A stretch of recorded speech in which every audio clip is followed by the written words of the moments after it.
Bismillahirrahmanirrahim, my dear students. How are you? Hope you all will be fine. और हम प्यारा का सल्लल्लाहु अलैहि वसल्लम की खूबसूरत दुआ रब्बे ज़िदनी इल्मा के साथ लेक्चर का आगाज़ करते हैं। आज हम रेस्पिरेटरी डिसऑर्डर पढ़ रहे हैं नंबर 3 और उसका नाम है स्टूडेंट्स एज़मा। यानी कि अगर आप सही प्रोनाउंसिएशन सीखेंगे तो ये एज़मा है, लेकिन बहुत से लोग इसको एज़मा और बहुत से लोग इसको जोर लगा के एस्थमा भी कहते हैं, but true pronunciation is asthma, right. आज हम इस डिसऑर्डर की प्रॉज एंड कॉन्स देखेंगे और इसके लिए मूव करते हैं व्हाइट बोर्ड पर।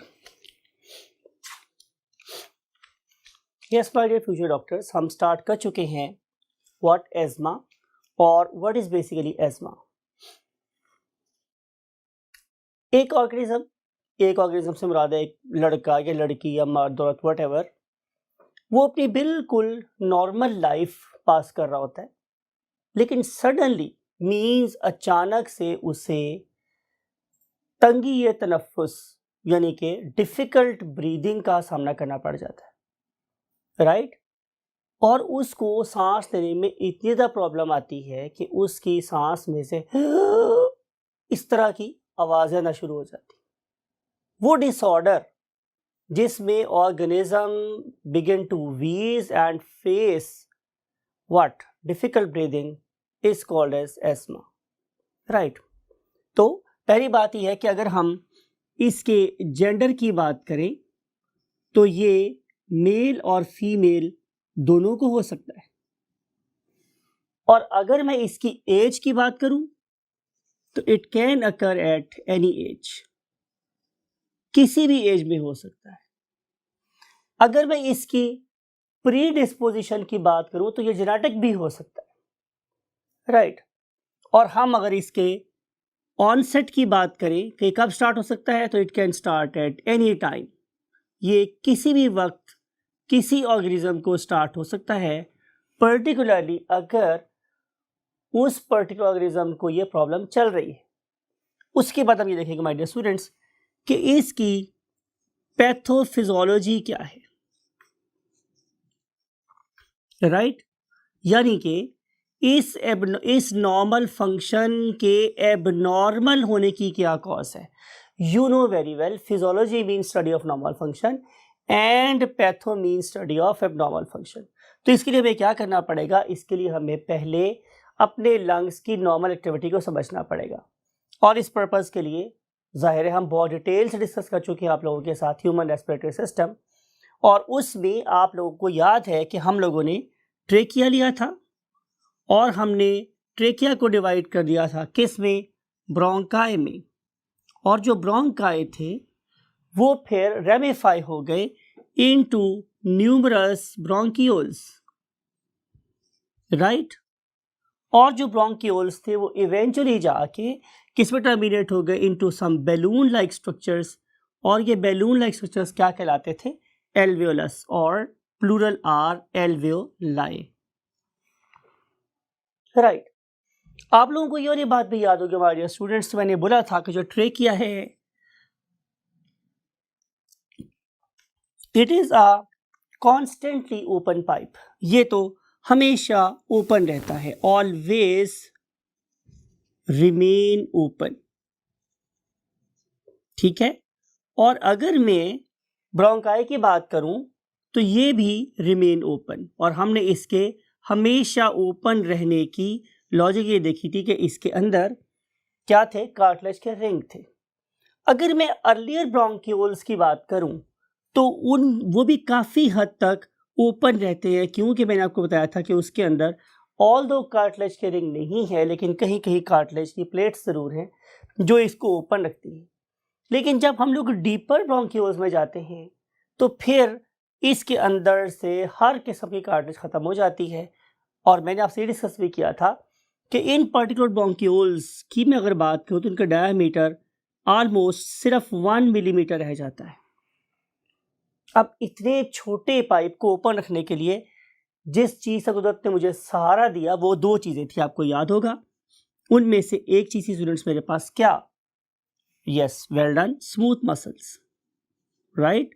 स्मूथ मसल्स थे, और नंबर 2 पे जो चीज थी मेरे पास वो क्या थी, सरफेक्टेंट, राइट।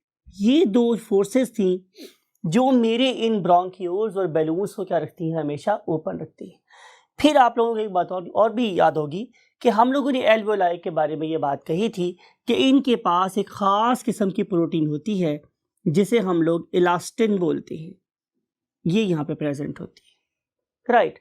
और इलास्टिन बेसिकली इन बैलून्स को रिकॉइलिंग फोर्स देती है। रिकॉइल का मतलब होता है अपनी शेप को दोबारा से गेन कर लेना, राइट। अब होगा हमारे साथ माय डियर स्टूडेंट्स ये कि खुदा न खास्ता अगर कोई पर्सन पेशेंट है एस्मा का, तो उस पर्टिकुलर केस में क्या होगा, इन पर्टिकुलर स्मूथ मसल्स की रिलैक्सेशन हो जाएगी। They will not undergo contraction, sorry they will undergo contraction, they will not relax, ठीक है। अब जब ये कॉन्ट्रैक्ट करेंगे तो इनकी कॉन्ट्रैक्शन की वजह से हमारी एल्वियोलाई का डायामीटर ड्रास्टिकली डाउन हो जाएगा, डायामीटर विल रिड्यूस ड्रास्टिकली, बहुत ज़्यादा कम हो जाएगा। और जब आपका डायामीटर कम होगा तो आप लोगों के लंग्स की जितनी ऑक्सीजन डिमांड है उसको बहुत कम सप्लाई होगी। अब सवाल ये है कि आखिर इस पर्टिकुलर ट्यूब्यूल का या ट्यूब का डायामीटर बहुत तेज़ी से रिड्यूस क्यों हो जाता है, तो उसके लिए हम लिखते हैं एक टर्म जिससे मेडिकल साइंस में बोलते हैं एटियोलॉजी, और एटियोलॉजी का मतलब होता है कॉज, ठीक है। ऑल तो हम इसके बारे में हमेशा यही बोलते हैं कि exact etiology is not known, हमें सही कॉज नहीं पता है, लेकिन हम ये ज़रूर क्लेम कर सकते हैं कि इन सारे केसेस में क्या होता है डियर स्टूडेंट्स कि यहाँ पे एबनॉर्मल रिएक्शन शो करती है बॉडी। और जब मैं बोलता हूँ एबनॉर्मल रिएक्शन तो इससे मुराद ये है कि डेफिनेटली कोई ना कोई एलर्जन यहाँ पे आ जाता है, और जब भी कोई एलर्जन आप लोगों की बॉडी में आएगा तो आप लोगों की बॉडी एक सब्सटेंस रिलीज करती है टू वाइप और to neutralise the effect of that particular allergen, और उस पर्टिकुलर सब्सटेंस को हम नाम देते हैं क्या, हिस्टामीन, राइट। उसे हम नाम देते हैं स्टूडेंट्स हिस्टामीन। फिर अगर मैं एलर्जन की लिस्ट डालना चाहूँ तो उसमें क्या क्या हो सकता है। नंबर 1 पे जो सबसे बड़ा कल्प्रेट है, जो सबसे बड़ा मुल्जिम रादर मुजरिम है, वो कौन है, जाहिर है हमारी टोबैको स्मोकिंग, और simply we can write what, smoking. तो जब कोई शख्स स्मोकिंग करता है तो बहुत सारे इरिटेंट्स और बहुत से कार्सिनोजेंस और बहुत से पोल्यूटेंट्स हमारे ट्रेकिया को अलाइन करते हैं, और they have the ability to trigger allergic reaction. फिर इसके अलावा आप लोग अगर देखें तो हमें ह्यूमिडिटी, बहुत से लोगों का सांस हवा में नमी का तनासुब ज़्यादा होने से, किसका तनासुब ज़्यादा होगा स्टूडेंट्स, नमी का तनासुब। तो जब हवा में नमी ज़ोर से ज़्यादा होगी तो भी बहुत से लोगों को एस्थमेटिक अटैक हो जाता है। फिर इसके अलावा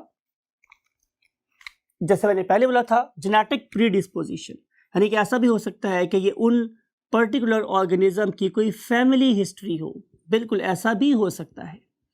और अगर हम इससे आगे बढ़े तो हमारे पास डिफरेंट किस्म के पोल्यूटेंट्स हो सकते हैं जो कि ये रिएक्शन स्टार्ट करवा सकते हैं, राइट। अब इस वाले केस में जैसे मैंने बोला कि बहुत सीवियर किस्म की क्या हो जाती है, ब्रोंकियो कंस्ट्रिक्शन हो जाती है।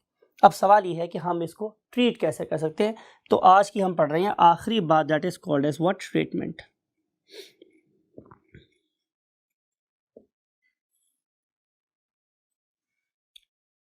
You know my dear students कि हमने सबसे पहली बात क्या कही है कि इस ऑर्गेनिज्म को जो सबसे बड़ी प्रॉब्लम ये है कि इस पर्टिकुलर ऑर्गेनिज्म के ब्रोंकियोल्स और ब्रोंकाई का डायमीटर बहुत कम हो गया है ड्यू टू ब्रोंकियल कॉन्स्ट्रिक्शन।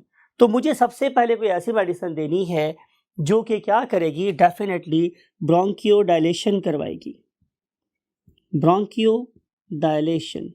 और आपको पता है डायलेट का मतलब ये होता है कि हम किसी चीज़ के डायमीटर को खुला कर रहे हैं, बड़ा कर रहे हैं। For example I am not drawing up to the scale कि अगर उस ऑर्गेनिज्म का नॉर्मल साइज था किसका, ब्रोंकियोल का, तो after asthmatic attack it may reduce to this one, और मेडिसिन जब इसकी बॉडी में जाना शुरू होगी तो आहिस्ता आहिस्ता इसका जो डायमीटर है it will regain it's normal size. लेकिन जब तक ये साइज उसको गेन नहीं होगा उसकी बॉडी में से कॉन्स्टेंटली वीजिंग साइज आना शुरू होगी, और प्लस आप देखेंगे कि उसका जो कलर है वो ब्लूश होना शुरू हो गया है, बिकॉज उसकी बॉडी में डिमांडेड अमाउंट ऑफ ऑक्सीजन नहीं जा रही और ऑक्सीहीमोग्लोबिन का बॉन्ड नहीं इस्टेब्लिश हो रहा। फिर इसके अलावा हमें क्या करना है कि हमें सम टाइम जो एंटीहिस्टामीन्स हैं वो देने पड़ते, राइट, एंटीहिस्टामीन देने पड़ते। और आपको ये वाली बात भी पता है कि इन पर्टिकुलर ट्यूब्यूल्स, सारे के सारे ट्यूब्यूल्स के अंदर म्यूकोजल लाइनिंग होती है। म्यूकोजल लाइनिंग हमारी नॉर्मल इनहेल्ड मेडिसिन को अफेक्ट करने से रोकती है। तो अगर हमारा जो इफेक्ट है वो बहुत ज़्यादा स्ट्रांग हो, बहुत सीवियर अटैक हो, तो फिर हम लोग बिल्कुल इंट्रावीनस मींस हम डायरेक्टली ब्लड में भी ब्रोंकियोडायलेटर्स और एंटीहिस्टामीन्स, और अगर इसकी कॉज पीछे कोई बैक्टीरिया हो तो हम डेफिनेटली उसमें कोई ना कोई एंटीबायोटिक भी क्या करेंगे, एडमिनिस्टर करेंगे। अब इस पर्टिकुलर ऑर्गेनिज्म को बहुत ज़्यादा कॉन्शियस होना है, बिकॉज कि अगर एक दफ़ा उसको एरिथमेटिक अटैक हो गया है या उसकी बॉडी सेंसिटिव हो गई है to any pollutant in the environment, तो उस वाले केस में एजुकेशन बहुत ज़रूरी है। पेरेंट्स को एजुकेट करना बहुत ज़रूरी है, बच्चों को एजुकेट करना बहुत ज़रूरी है, पर्टिकुलरली जो ग्राउंड में खेल रहे हैं कि there may be some pollens, there may be some dust, there may be dust termites, there may be you can say other pollutants you can say liberated by different types of vehicles that may trigger this reaction। तो अगर ये reaction start हो जाता है तो school के teachers को क्या करना है, स्टूडेंट्स को खुद क्या करना है, और इमरजेंसी के लिए अगर किस तरह कॉल करनी है, इसके लिहाज से education is a prime thing, right. उसके लिए एक प्रॉपर एक प्रोटोकॉल है, और ऐसे लोगों को अपने जो इनहेलर्स हैं वो हमेशा अपने साथ रखने चाहिए, ब्रोंकियोडायलेटर साथ रखने चाहिए, और डिफरेंट किस्म के एंटीहिस्टामिन भी साथ रखने चाहिए। और as soon as possible without wasting a time हमें किसी इमरजेंसी जैसे हमारे यहाँ 1112 से कॉल करना चाहिए और अपने पेशेंट को रेस्क्यू करना चाहिए to the hospital as soon as possible, because time is life, right. So that's it. और अब हम इसके बाद स्टडी करेंगे नेक्स्ट टॉपिक, एंड दैट वाली topic is called as emphysema.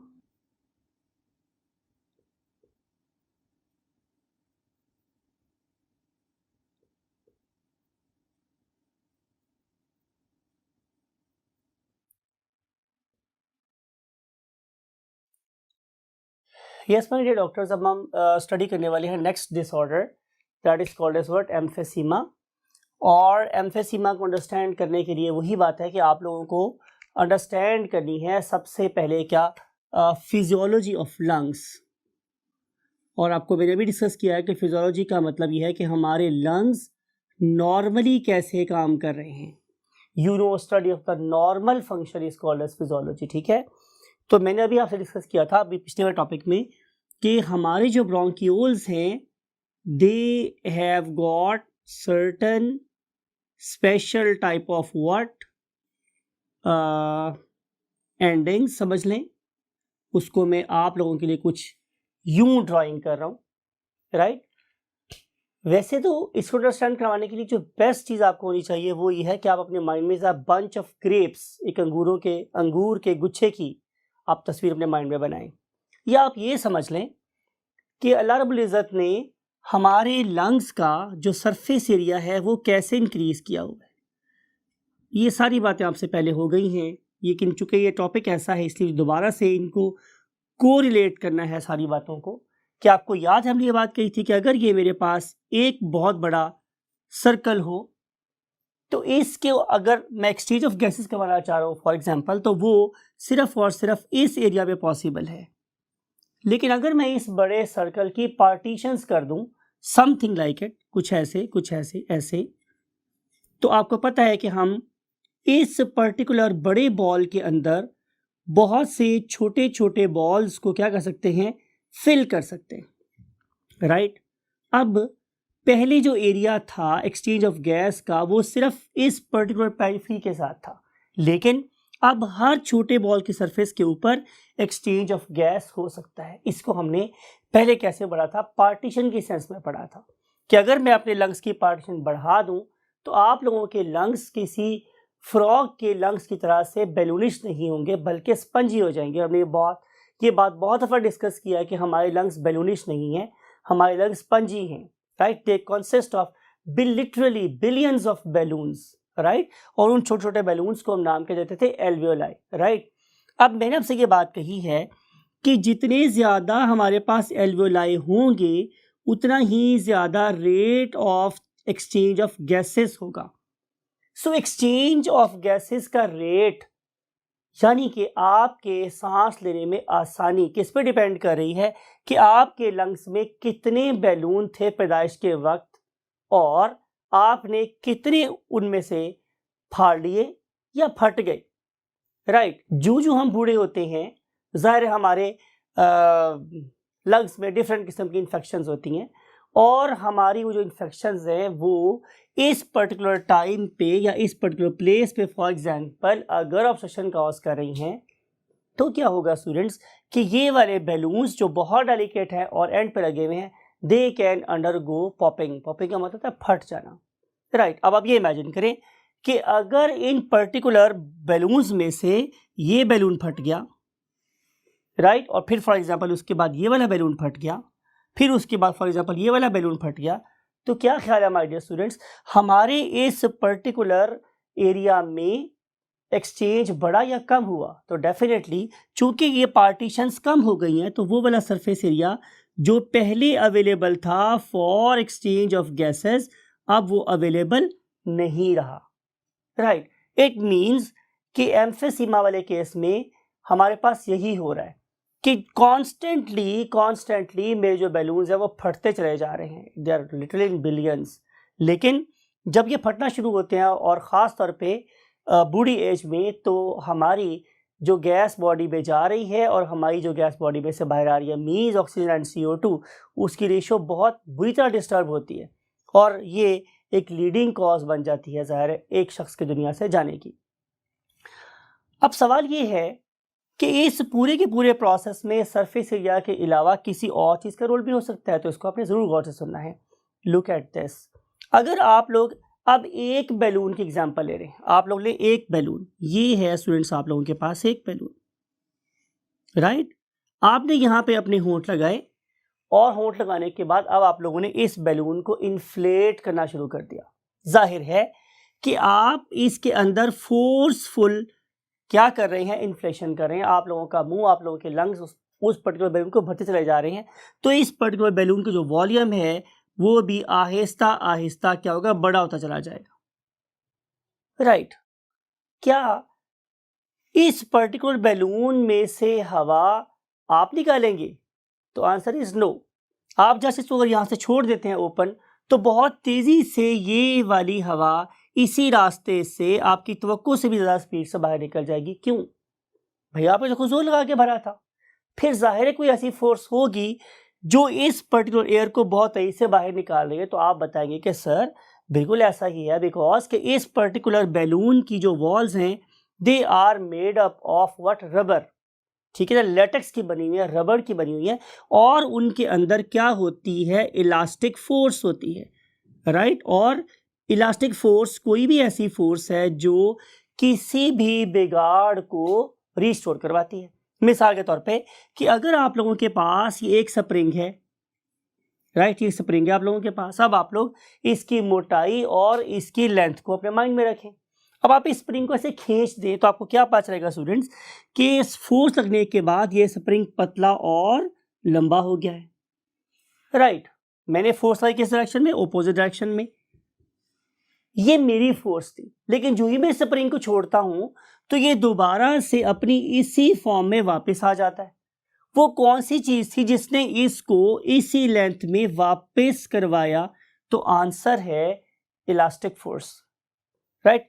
Physics chemistry में आप ऐसे किसी और वे में पढ़ेंगे, लेकिन मैं यहाँ पे बता रहा हूँ कि वो फोर्स कौन सी है, इलास्टिक फोर्स। उस इलास्टिक फोर्स ने उस पर्टिकुलर स्प्रिंग को अपनी एबनॉर्मल शेप को रीगेन करने में हेल्प की। यही वाला हल हमारे बैलून के साथ भी हुआ। मैनी अपनी एयर इन्फ्लेट करके उस पर्टिकुलर रबर या लेटेक्स को क्या किया, इन्फ्लेट किया। लेकिन जो ही मैंने वो वाली फोर्स ख़त्म की तो इलास्टिक फोर्स डोमिनेट कर गई और उसने सारी की सारी एयर को यहाँ से बाहर निकाल दिया। यही काम हमारे क्या कर रहे हैं, एल्वियोलाई कर रहे हैं, राइट। तो जब आप इनहेलेशन करते हैं तो आप लोगों के एल्वियोलाई दे बिकम इन्फ्लेटेड, वो बड़े बड़े हो जाते हैं, राइट, ये बड़े बड़े हो जाएंगे।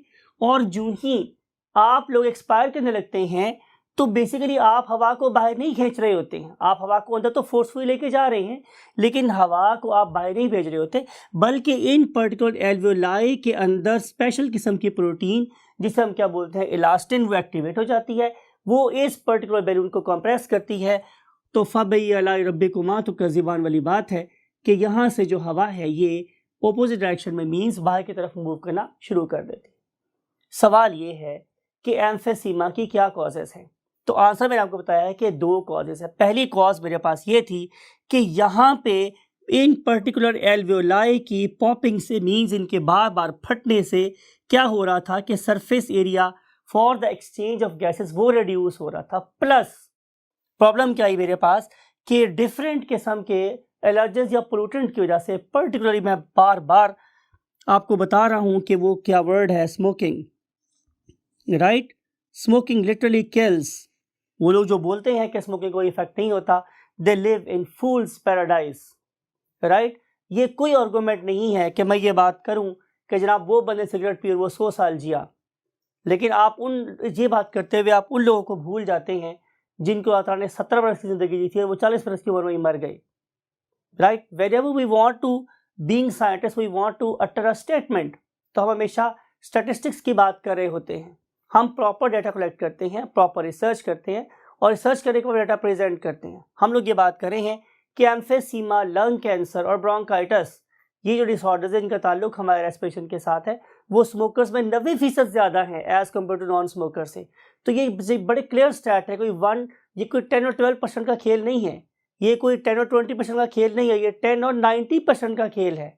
इट्स अ ह्यूज डिफरेंस, और ये ह्यूज डिफरेंस डेफिनेटली कौन कॉज करवा रही है, हमारी स्मोकिंग। ये जो हमारा स्मोक है और इसमें प्रेजेंट जो सब्सटेंसेस हैं, they are literally going to denature your elastin, वो आपके इलास्टिन को डीनेचर कर रहे हैं।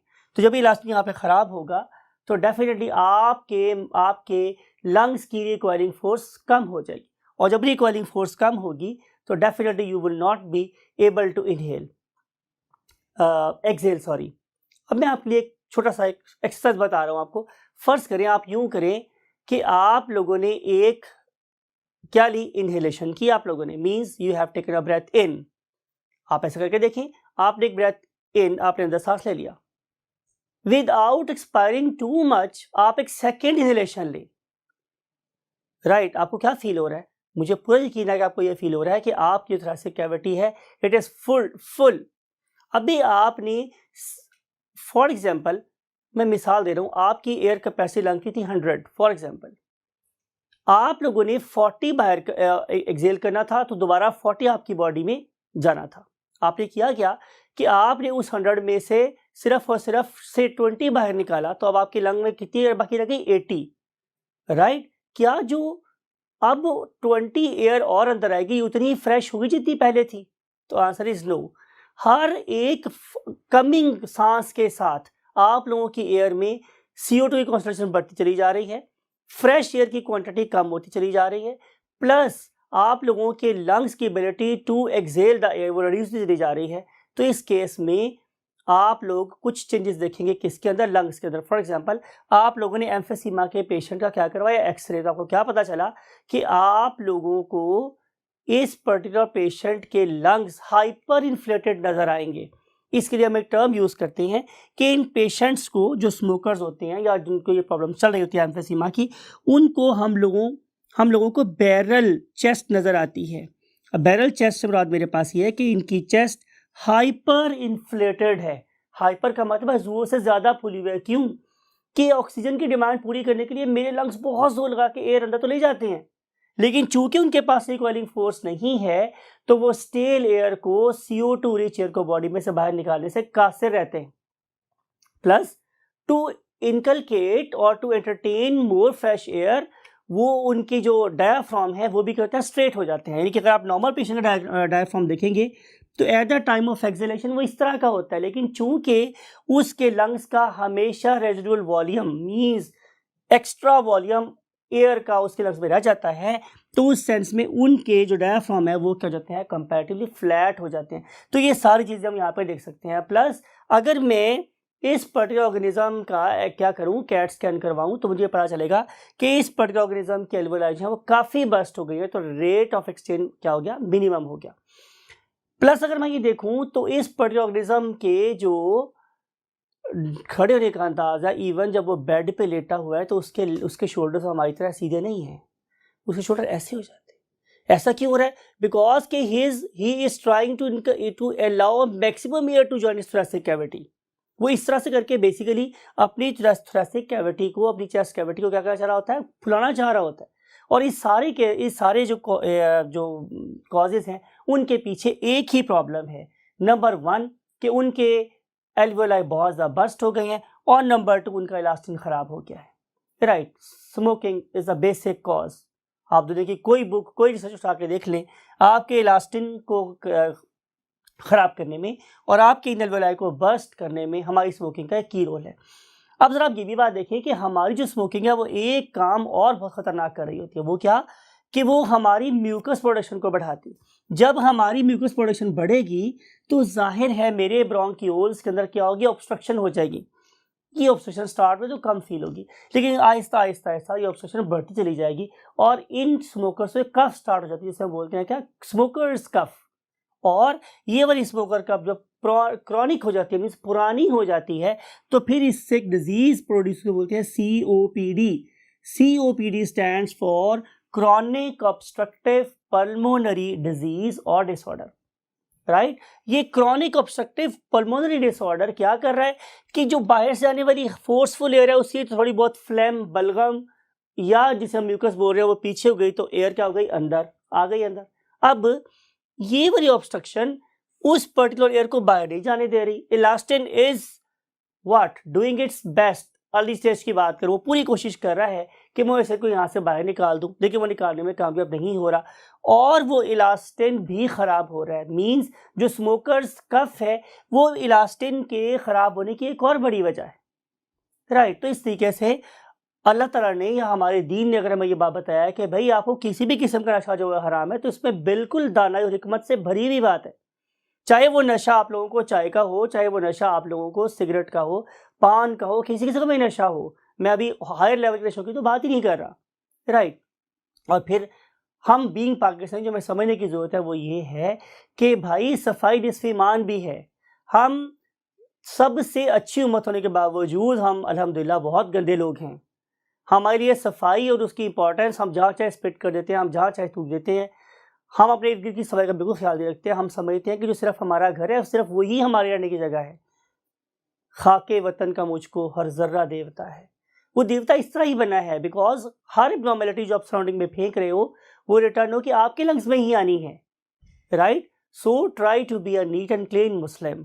राइट, जो आप लोगों को क्या करेगा, डिफरेंट बीमारियों से बचाएगा और आप लोगों को डिफरेंट लीथल डिसऑर्डर से भी बचाएगा और खुदा न खास्ता आपको अपनी आखिरी अयाम में शायद कलमा पढ़ने में भी हेल्प करेगा अगर आप अच्छे तरीके से ज़िंदगी गुजारेंगे। So this is the basically causes of what you can say emphysema. Emphysema is nothing other than कि आपके जो सरफेस एरिया वो बहुत कम हो गया, आपका इलास्टिन ख़त्म हो गए और आपके लंग्स की CO2 निकालने की कैपेसिटी क्या हो गई, मिनिमम हो गई।